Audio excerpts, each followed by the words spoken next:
اگر کسی برای ما بگه که قرآن توصیف کو چگونه یک کتاب است، نمیتونیم توصیفش بکنیم.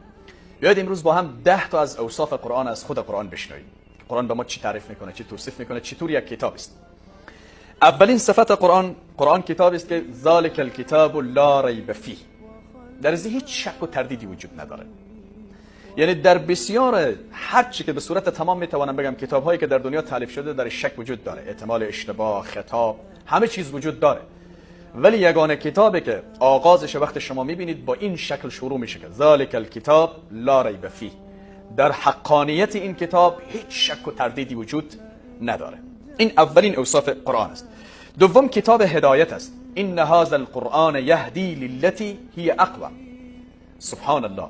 و این قرآن کتابی است که راهنمایی میکند برای هدایت بشر، برای راهنمایی بشر، برای نجات انسانیت از منجلابهای سنگین به خطرناک آمده. ما را راهنمایی میکنه در همه ابعاد مختلف.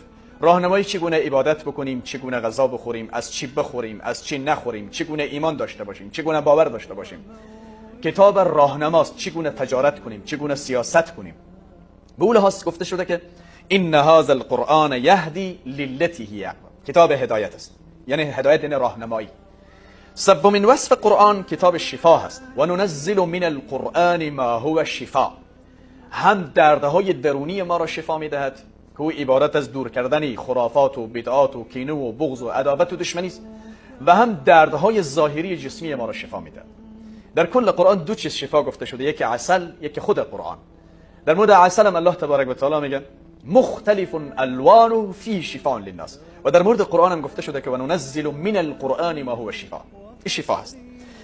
و سومین وصف قرآن کتاب رحمت است. هدى و رحمت للمؤمنین. این هم بر علاوه ذکر راهنما و هدایت است. سومین وصفش است که این قرآن کتاب رحمت است. چهارمین وصفش البته ببخشید، اولش که شک و تردیدی درش نیست، دومش کتاب هدایت و راهنمایی است، سومش کتاب شفا هست، چهارمش رحمت است برای انسان مؤمن. و پنجمین وصف قرآن، این قرآن کتاب آسان است. سبحان الله. لقد یسرنا القرآن للذکر فهل من مدکر. آیا کسی هست که فکر بکنه، تصور بکنه در مورد قرآن چقدر این کتاب آسان است؟ یک طفلکی که از لغت عربی هیچ چیز آگاهی نداره، یعنی 10 ساله یا 8 ساله طفل میبینی قرآن به چه یک صوت زیبا میخوانه. یک انسانی که هیچ اصلا از لغت عربی آگاهی نداره، قادر بر این نیست که 5 کلمه عربی را تکلم بکنه، یعنی صحبت بکنه، ولی قرآن چقدر زیبا میخوانه. شما در اطراف در روستاها بروید، پدران مادران میبینید که قرآن میخوانن. این قرآن آسان هست برای یاد گرفتن. اگر کسی بخواهد که به اصطلاح واقعا قرآن یاد بگیره، این قرآن آسان است. و ششمین وصف قرآن از خود قرآن کتاب کامل هست. الیوم اکملت لکم دینکم و اتممت علیکم نعمتی و رضیت لکم الاسلام دینا. این قرآن کتاب کامل است. هیچ نقص و نواقصی در این قرآن وجود نداره. اصلا کسی نمیتونه درش یک نقص پیدا بکنه. اعتراض میکنن، دلیل میآورن، اما قانع میشون. وقتی که یک کسی، یک دانشمند اسلامی با اونها روبرو بشه، جواب ندارن. وقتی میگیم قرآن کتاب کامل هست، یعنی به این معنا که نقصی در وجود نداره. در همه ابعاد مختلف زندگی ما برای ما این قرآن برنامه داره. و هفتمین وصف قرآن کتاب برکت است، مبارک است. کتاب انزلناه الیک مبارک. سبحان الله. از برکت این قرآن امروز 1 میلیارد و 800 میلیون انسان در روی زمین استفاده میکنن. این برکت است.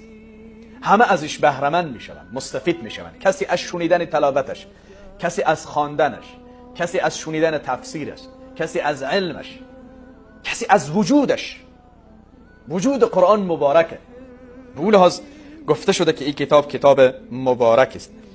هشتمین وصف قرآن کتابی است که انسان را از تاریکی به سوی روشنایی سوق میدهد. سبحان الله. کتاب انزلناه الیک لتخرج الناس من الظلمات الی النور. این قرآن کتابی است که انسان را از تاریکی به سوی روشنایی سوق میدهد. یعنی انسانی که واقعا به قرآن آشنایی پیدا بکنه، معلومات کافی پیدا بکنه، انسان روشن میشه، از تاریکی ها نجات پیدا میکنه، از خرافات و بدبختی ها نجات پیدا میکنه، یک آدم روشن میشه. و شما انسان های روشنی خیلی دارید که با قرآن مهارت دارن، همه از روشنایی اونها استفاده میکنن. همه کسانی که در تاریکی قرار داره از روشنایی کسی که با قرآن مهارت داره استفاده میکنن. به لحاظ گفته شده که یک وصفی از قرآن است که انسان از تاریکی به سوی روشنایی نجات میده. خب این هشتمین بود. نهمین وصف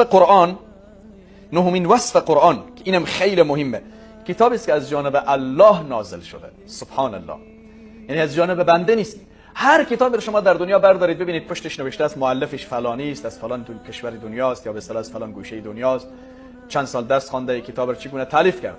یگانه کتابی که بردارید پشتش نوشته است بسم الله الرحمن الرحیم، به نام پروردگار که رحمان و رحیم است شروع میشه و هیچ مؤلفی غیر از الله در اون نوشته نیست، قرآن است.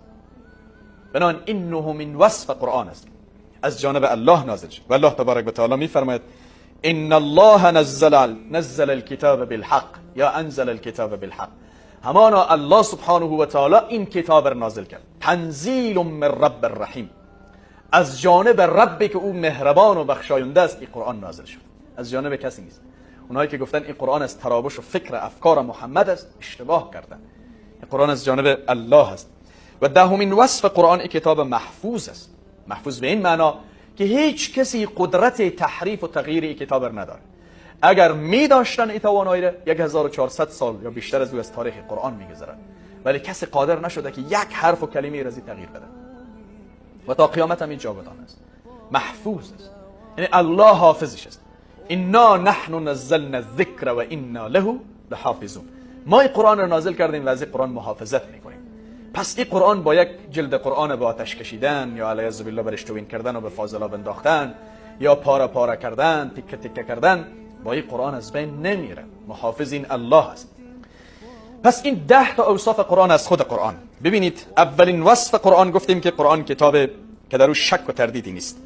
دوم کتاب هدایت است. سوم کتاب شفا است. چهارم کتاب رحمت است. پنجم کتاب آسان است.